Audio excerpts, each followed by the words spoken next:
We are flying over one of the most fantastical lands in the world, Iceland. More than an island, it's a geological anomaly in the middle of the North Atlantic. But how to approach this strange world with its population of just over 300,000, by the glaciers or by the ocean? It's the end of summer. Depressions are on the rise. We have to flush out the light. So our route begins in the far north, in the west, in the land of the fjords, and continues through other marine landscapes towards Reykjavik. Then we should go south to the foot of the volcanoes near the biggest glacier in Europe.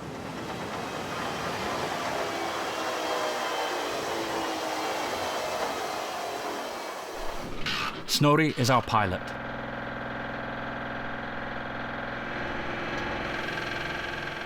Well accustomed to flying conditions in Iceland, he knows he must plan a tanker of fuel for refueling. Like an improvised service station in the middle of the fields.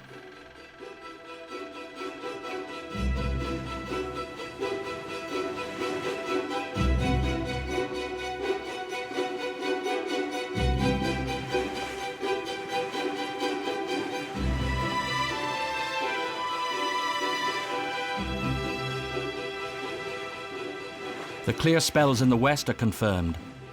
Now we're heading into the north, to the gates of the Arctic Circle, to the land of long, deep fjords.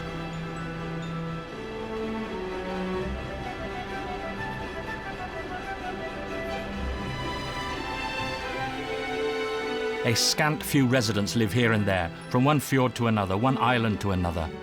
This region is difficult of access.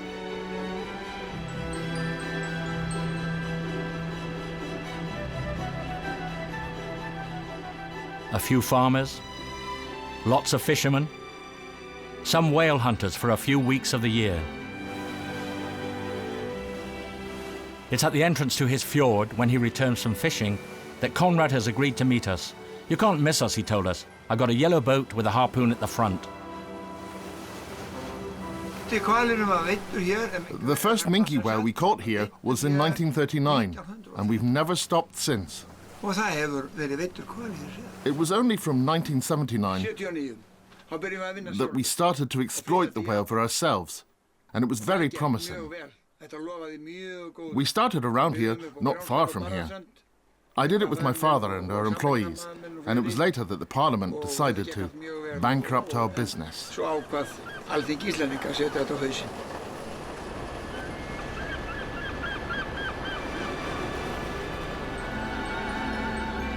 In this far northern part of Iceland, Ísafjörður is the whaling capital.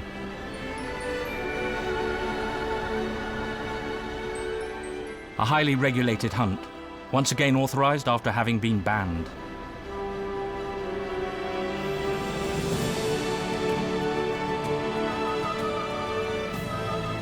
Our route continues along increasingly inaccessible and increasingly grandiose cliffs.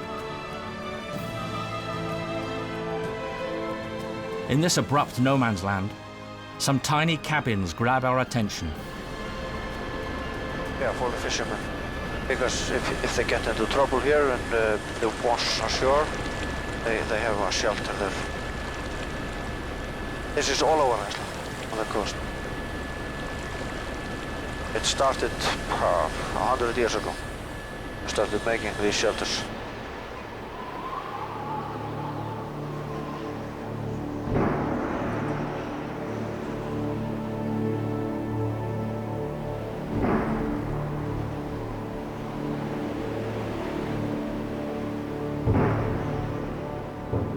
In the far west, beyond the sea and ocean, just 200 kilometers away, lies Greenland.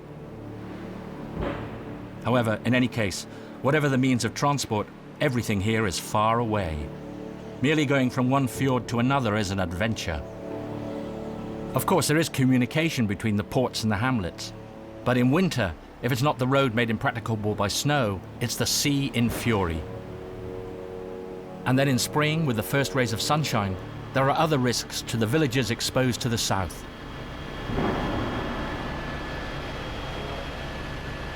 You will see the structure above the above the town. That is so when an avalanche comes down there. And built. Yeah. So like two walls. Yeah.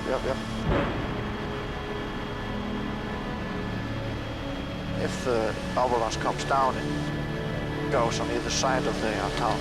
Wow.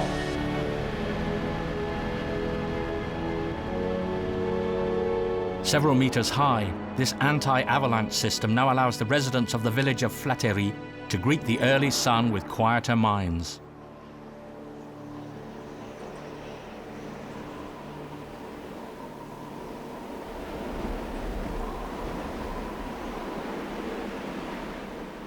But the residents of the fjords don't all live in the same conditions.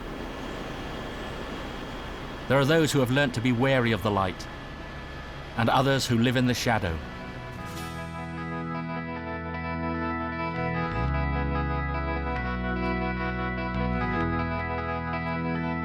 With their village facing north, the people of Suðuroy don't see the sun's rays for 3 months in winter. 3 months with only a brightness over their heads. In summer, life is more bearable. The place is even welcoming, open, with a map of Iceland on the school wall.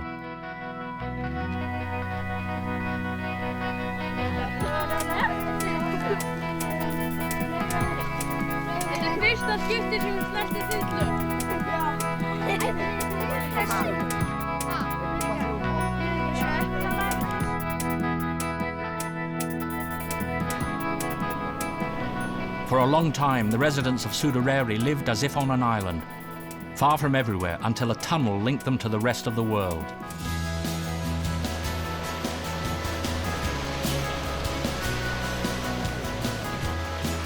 The factories run day and night. Today, the village sells its fish to the 4 corners of the planet.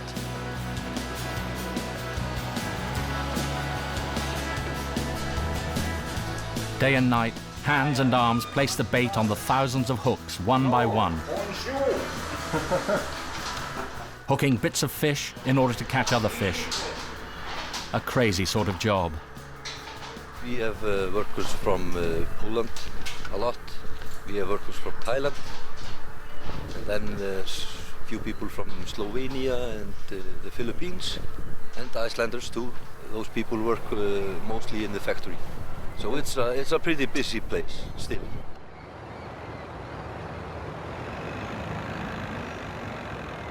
On the docks, there's never a day without fish.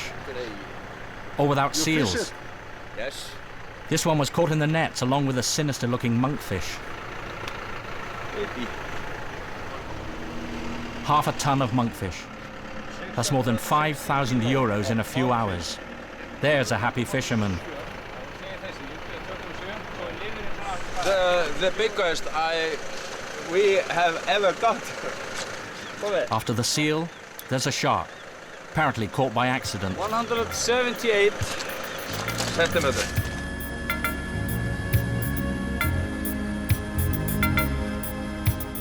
We leave Suðuroy, steering clear of the mist-shrouded mountains.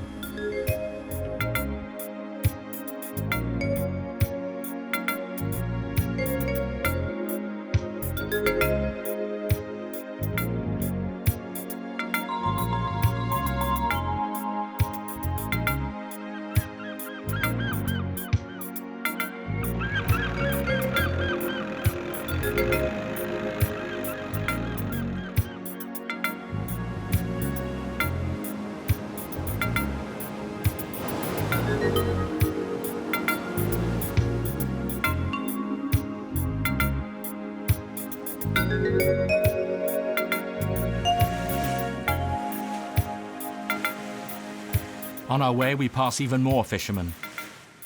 One of them is wearing a helmet, as if he were riding a motorbike. There's no doubt that in matters of safety at sea, the age of the Iceland fisherman of the beginning of the 21st century has long gone. In fact, it was here in Grundarfjörður that Breton fishermen from Pampol stopped over during their endless expeditions.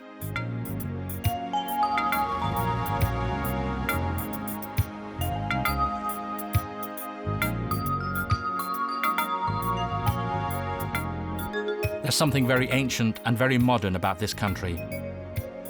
A subtle blend of the day before yesterday and the day after tomorrow, as one French diplomat put it. An illustration of these paradoxes is the port of Reykjavik. Here and there along the same dock are boats that take tourists whale watching and the boats of the whale hunters.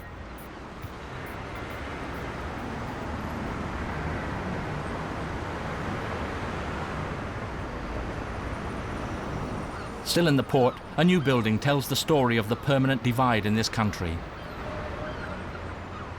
The Harpa, an avant-garde cocktail costing over 100 million euros, created when the country was on the verge of bankruptcy. Reykjavik was the first capital in the world to suffer the death throes of a perverted financial system. And here we have conference rooms and ultra-modern concert halls, set above the port, the boats and the ocean. Perhaps a sign of belonging to the worlds of tomorrow.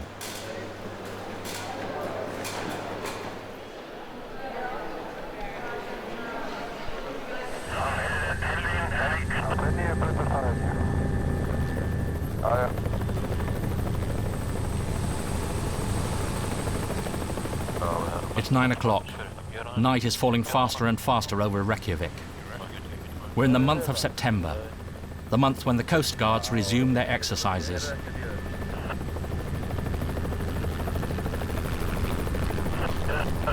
After weeks of quasi-continuous light, they have to learn how to work at night once again.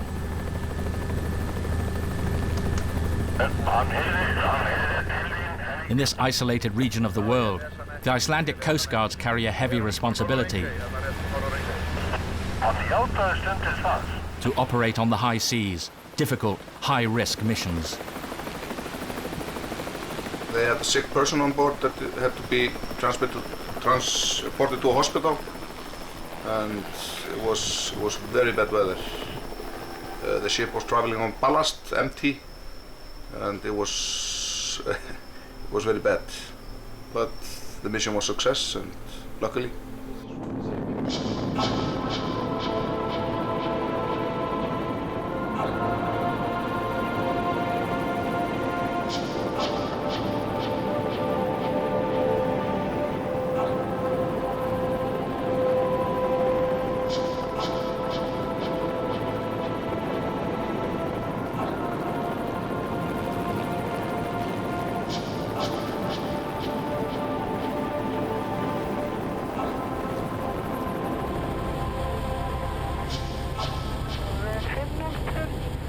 And the weather is doing us no favors either. We have to dodge the squalls.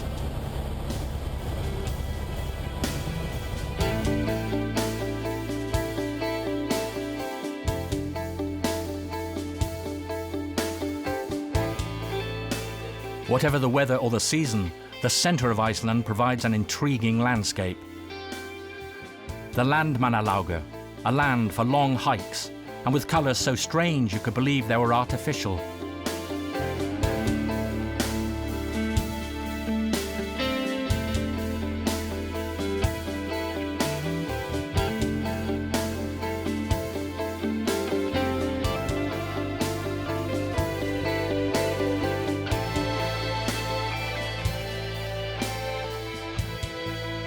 Here the weather can often play tricks on hikers, to the point where the Coast Guard sometimes leave the coasts and the open sea to rescue hikers who are injured or lost in the mountains. A focus for visitors, this massif tells a part of the volcanic history of the island. Both Icelanders and passing tourists camp at the foot of the lava cliffs and the free hot water springs.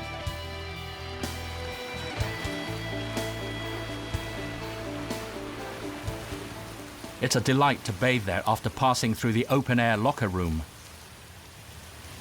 It's rough, exotic, but also dreamlike. The trip of a lifetime.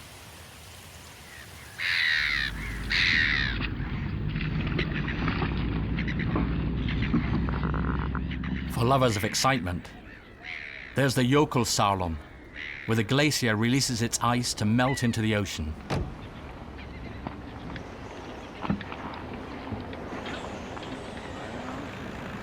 On the water, tourists in life jackets run their eyes lovingly over the icebergs and perhaps recall a cult scene from a blockbuster action movie.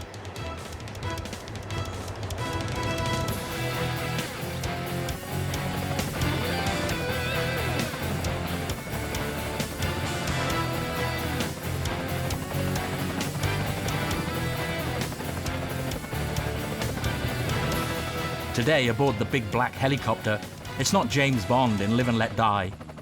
Just some Russians living their own movie.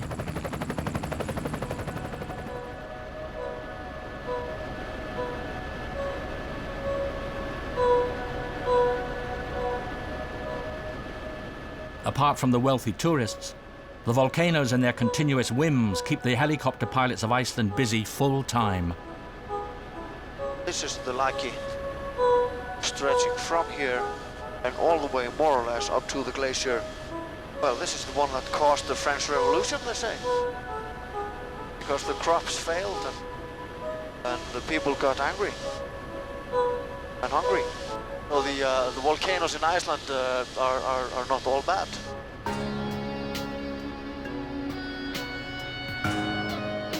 Imagine that for months the volcano spewed clouds of ash and sulfur dioxide into the sky. Harvests were disastrous, even fatal for the King of France.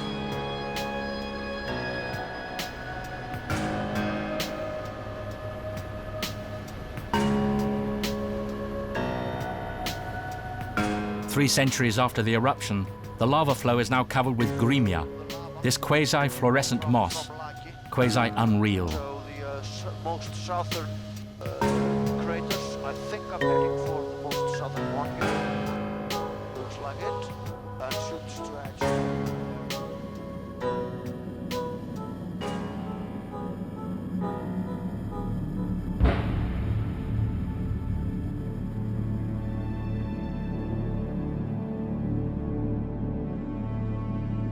That having been said, for 60 years now the Icelanders have drawn benefit from this energy, geothermics. A free resource that appears to be inexhaustible.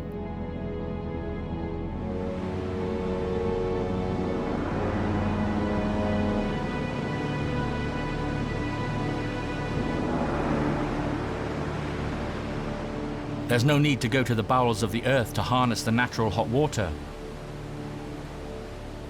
It's there, right next to the pipe. It heats radiators in the homes at minimum cost. It heats baths and swimming pools non-stop. Snorri the pilot was right. Icelandic volcanoes are not so harmful after all.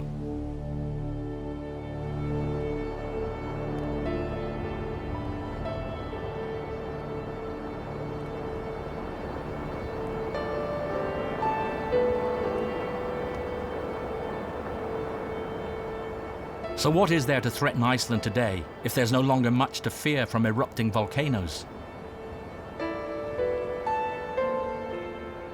The melting of the glaciers, the failure of the banks, or industrialization? I realized I didn't go. After flying over the Vatnajökull, the biggest glacier in Europe, we spent a long time looking. A long time looking and wondering who could want to lose themselves in this desert of ice, wind, and rock. 360 around this. And we found Omar. Omar, who arranged to meet us on the unlikely airstrip that he maintains in the middle of this seeming emptiness.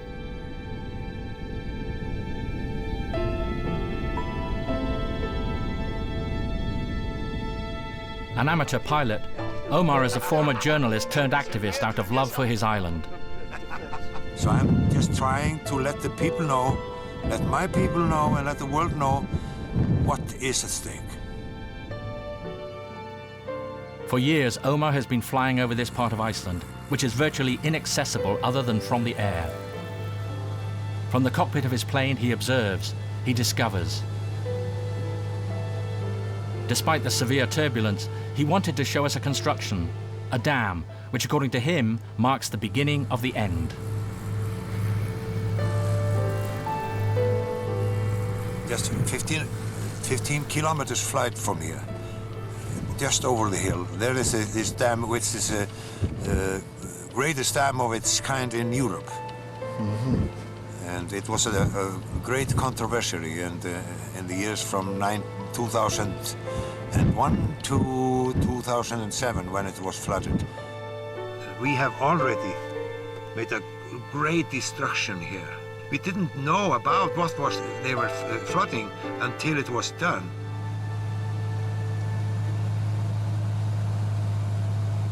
We leave Omar to his battles and his chaotic surveillance flights.